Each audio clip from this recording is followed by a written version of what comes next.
Hoy vamos a ver el género dramático. A diferencia del género lírico y el género narrativo, que cuentan con un narrador y un hablante respectivamente, en el género dramático no vamos a tener a nadie que nos presente los hechos, sino vamos a tener solo diálogo entre personajes. Es decir, los personajes van a cumplir la función que cumple el narrador o el hablante. El diálogo es el elemento principal y diferencial del género dramático. Tiene su origen en Grecia, en la fiesta en honor al dios Dionisio. En esta fiesta la gente, para celebrar, usaba máscaras que representaban algún elemento. Con el tiempo esto se fue estructurando de tal forma que la gente comenzaba, o en Grecia, a organizar campeonatos, en palabras actuales, de género dramático. Cada dramaturgo, cada autor presentaba su obra y se elegía al mejor. Y así fue evolucionando el género dramático hasta lo que conocemos hoy en día. Las características principales del género dramático son que representa un conflicto, que representa a dos fuerzas que se encuentran en lucha. Debemos tener en claro también que el género dramático también lo vemos como una representación teatral. Ojo, no es lo mismo el género dramático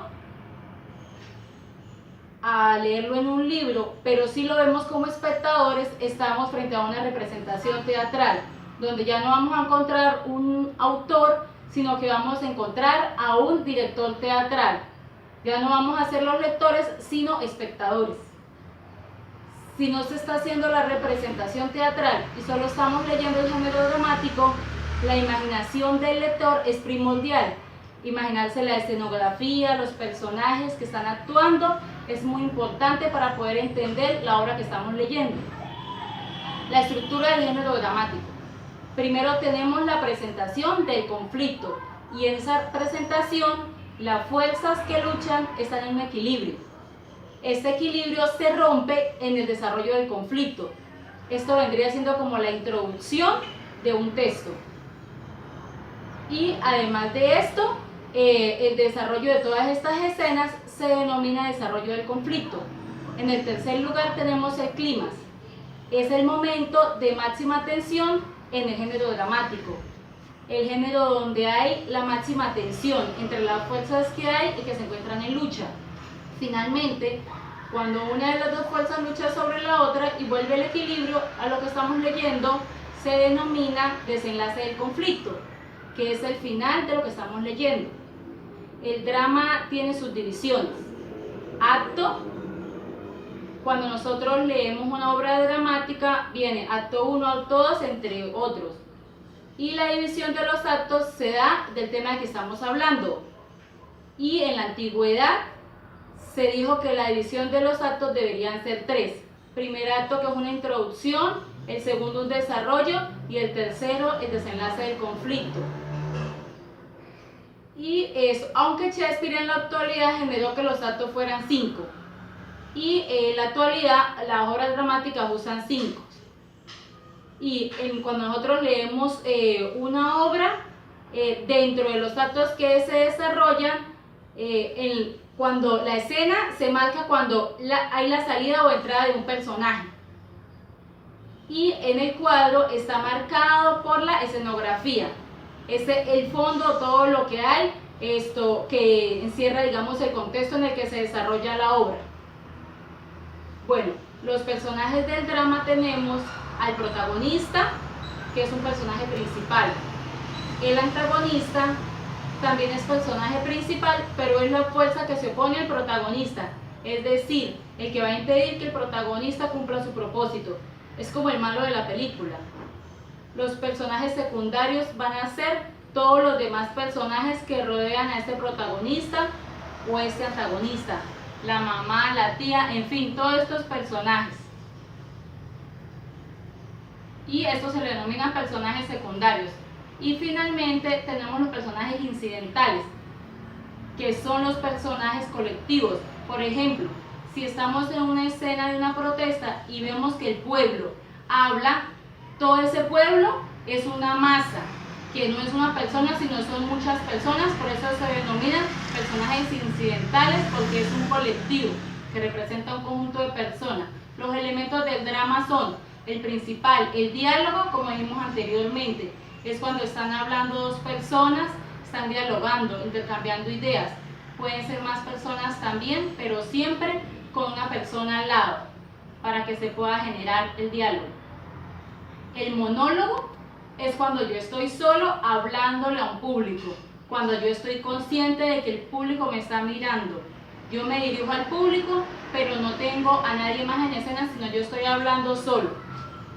Y también tenemos el soliloquio. En el soliloquio es un monólogo donde yo también hablo solo, pero me hablo a mí mismo. No le hablo al público, sino que, por ejemplo, cuando un personaje está reflexionando, el personaje está hablando solo consigo mismo y el público lo está mirando. La idea del soliloquio es que el personaje no le habla al público. Y soliloquio es el papel que juega el público. El aparte es cuando se está desarrollando una escena y uno de los personajes se va a un costado y le dice algo al público, hablando de los demás personajes, y solamente que lo escuchan en la imaginación y solo lo escucha solo el público. Adicional a esto, en el género dramático encontramos tres géneros mayores: la tragedia, la comedia y el drama. En la tragedia está representado por los héroes, donde el desenlace de la historia es fatal o triste. Son personajes que por lo generalmente mueren o tienen un desenlace trágico y fatal. En este podríamos citar a Edipo Rey, quien cuando iban a nacer, el oráculo le dijo a sus padres que el rey Edipo, cuando creciera, iba a matar a su padre y se iba a casar con su madre. Y aunque ellos trataron de ir contra el destino y lo mandaron con unos campesinos, con una familia de campesinos, se desarrollaron diferentes sucesos que lo llevaron a cumplir su destino. En la tragedia tenemos un recurso que es la catarsis. La catarsis, que es el temor y la compasión. El temor es el que se genera, digamos, al televidente o al público que lo está viendo. Es ese sentimiento de ver lo trágico del final del personaje. Y la compasión es que nos ponemos en la situación del personaje, pero como si nos estuviera pasando a nosotros mismos. Entonces, por eso se denomina compasión y catarsis, en el cual el público hace una reflexión y es como si vuelve a nacer, para que, digamos, esta observación le permite que vea como un renacer. En la comedia ejemplo es cuando interviene la suegra o interviene el don Juan en la historia, y por lo generalmente estos personajes son ridiculizados. Ellos, ¿qué pasa? Que exageran sus expresiones, sus movimientos o comportamientos, y eso hace que se genere un recurso en la comedia, que es la risa. Hay que tener en cuenta que tanto la tragedia como la comedia, su origen se dio en la antigua Grecia, mientras que el drama se generó en la época moderna. En la época moderna ya no son ni héroes ni dioses, sino son personas con características humanas, en las cuales el ser humano es de libre albedrío y toma sus propias decisiones. Agradezco mucho su atención y que tengan una feliz tarde.